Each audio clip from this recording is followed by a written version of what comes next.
इंसानों के लिए वरदान है गोमूत्र, जीवाणुरोधी और कवकरोधी गुणों की खान है गोमूत्र। आईवीआरआई के वैज्ञानिकों ने इंसानों के लिए गोमूत्र खतरनाक होने के दावे को किया खारिज। आईवीआरआई के वैज्ञानिकों ने साहिवाल, थारपारकर और संकर नस्ल की गायों पर किया शोध में पाया कि औषधीय गुणों से भरपूर है गोमूत्र। बरेली के भारतीय पशु चिकित्सा अनुसंधान संस्थान यानी आईवीआरआई के वैज्ञानिकों ने शोध कर गोमूत्र को मनुष्यों के लिए वरदान बताया है।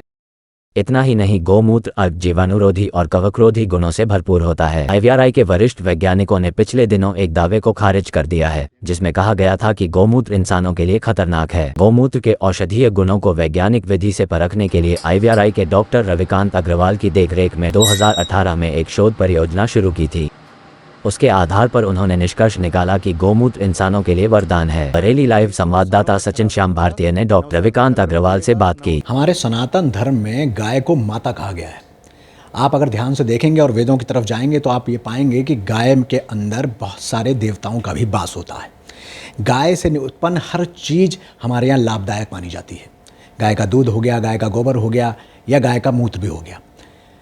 अब तक ये कहा जाता था कि गाय के मूत्र से बहुत सी बीमारियां ठीक होती हैं।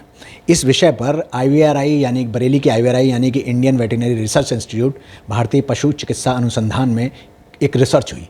आइए उस रिसर्च से जुड़े साइंटिस्ट से बात करते हैं और जानते हैं कि उन्होंने ऐसी क्या रिसर्च करी जो गौमूत्र के बारे में बहुत सारी ऐसी बातें निकल कर आई जो हम सब के लिए जानना बेहद आवश्यक है। जैसा कि आपने कहा कि गाय के गौमूत्र में बहुत सारी विशेषताएं होती हैं, तो इसी संदर्भ में 2018 में हमने एक छोटा सा प्रोजेक्ट शुरू किया था जिसमें हमने गौमूत्र अर्क की एंटी माइक्रोबियल एक्टिविटी जैसे जीवाणुरोधी और कवकरोधी एक्टिविटीज़ के लिए एक शोध किया था जिसमें बहुत अच्छे हमें परिणाम मिले।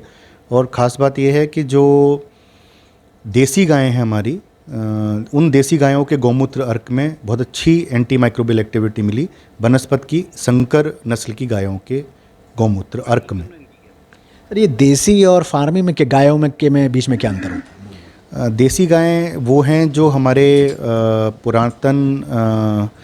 बहुत पुराने टाइम से जो हमारे यहाँ रियर होती हैं, जैसे साहिवाल है, थारपारकर है, गिर है, जो अलग अलग एरिया में अलग अलग गायें हैं जो जिनकी पैदाइश यहीं की है। जो संकर नस्ल की गायें हैं वो हैं जो हमने बाहर से जो हमने इंपोर्ट की गायें उनसे दूध का प्रोडक्शन बढ़ाने के लिए उनको क्रॉस ब्रीड कराया।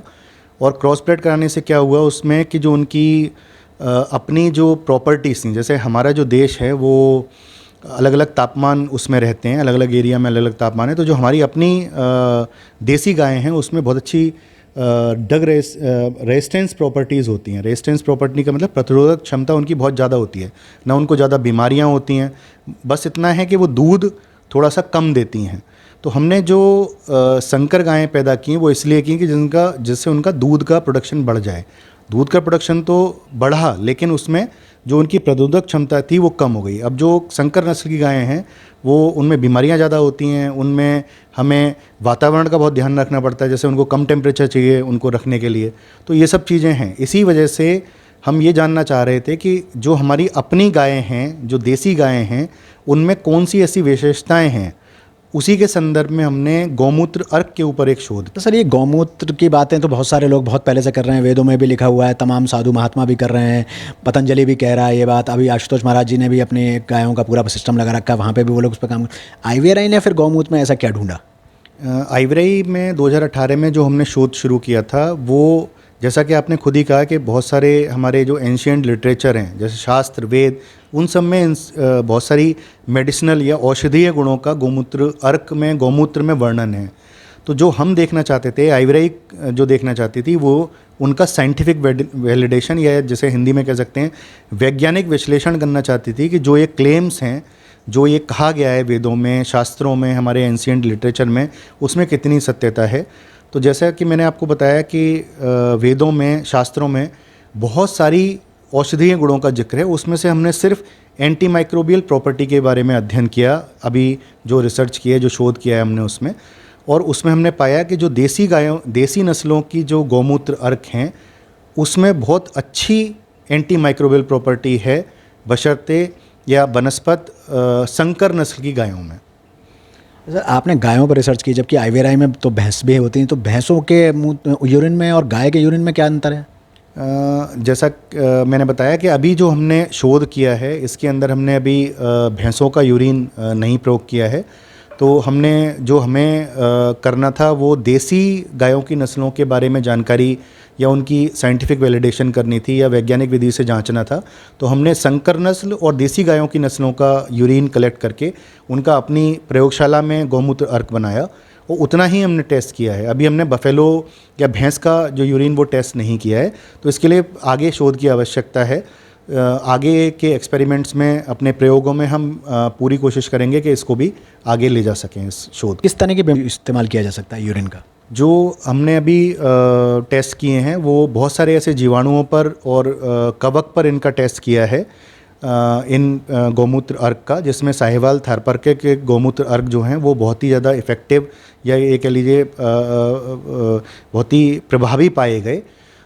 उनमें हमने staphylococcus aureus, bacillus cereus, listeria monocytogenes ये घातक बीमारियां करते हैं इंसानों में। इसी तरह इकोलाई, साल्मोनेला और स्यूडोमोनास एरेगनोसा ये भी घातक बीमारियां करते हैं इंसानों में भी और जानवरों में भी। तो 6 जीवाणु हमने लिए थे।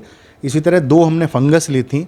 इन सभी में हमें इस गौमूत्र अर्क, ये वाला जो गौमूत्र अर्क है देसी गायों का, ये बहुत ही ज़्यादा प्रभावी मिला।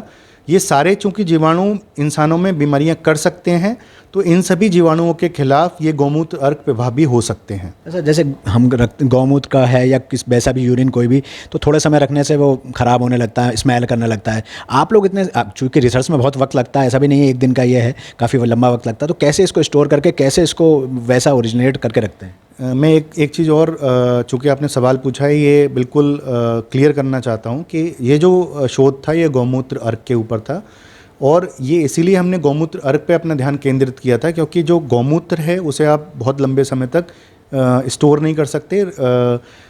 उसमें क्या होता है कि वो फर्मेंटेशन हो जाता है और उसका कलर भी चेंज हो जाता है। तो हमारा जो शोध था वो गौमूत्र अर्क के ऊपर था।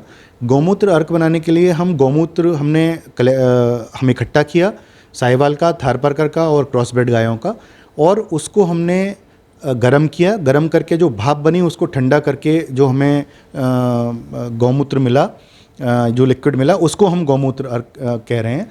और गौमूत्र अर्क में कोई भी, उसे आप कितना भी टाइम स्टोर कर लीजिए वो ख़राब नहीं होगा। और ख़ासकर अगर आप उसे रेफ्रिजरेटेड टेम्परेचर पे फ्रिज में रख देंगे तो वो सालों तक ख़राब नहीं होगा, ना उसका कलर बदलेगा, ना उसमें कोई टर्बिडिटी आएगी। तो ये इस विधि को जो हम कर रहे हैं ये गौमूत्र अर्क बनाने की विधि है और इसको खूब लंबे टाइम तक आप स्टोर भी कर। डॉक्टर साहब, हमारी शुभकामनाएं आपके साथ हैं कि आपने जो गाय पे ये अनुसंधान शुरू किया है ये आगे चलकर पूरी दुनिया में गाय का को जो माँ कहते हैं उस शब्दावली को चरितार्थ कर पाए। हमसे बात करने के लिए आपका बहुत बहुत धन्यवाद। बहुत बहुत धन्यवाद आपका। बहुत। ये थे डॉक्टर अग्रवाल जी जो कि IVRI में हैं और माइक्रोबायोलॉजिस्ट हैं। इन्होंने गाय को के माँ शब्द को चरितार्थ करने की पूरा प्रयास किया, आगे भी ये प्रयास करते रहेंगे। आप सभी लोग गौमूत्र का सेवन इनकी बताई हुई विधि से करिए। गौ मूत्र की बजाय गौ अर्क का सेवन करिए। आपके शरीर की तमाम बीमारियां अवश्य सही होंगी। हमसे जुड़े रहने के लिए बहुत बहुत धन्यवाद। कौशिक टंडन के साथ मैं सचिन भारतीय, बरेली लाइव के लिए।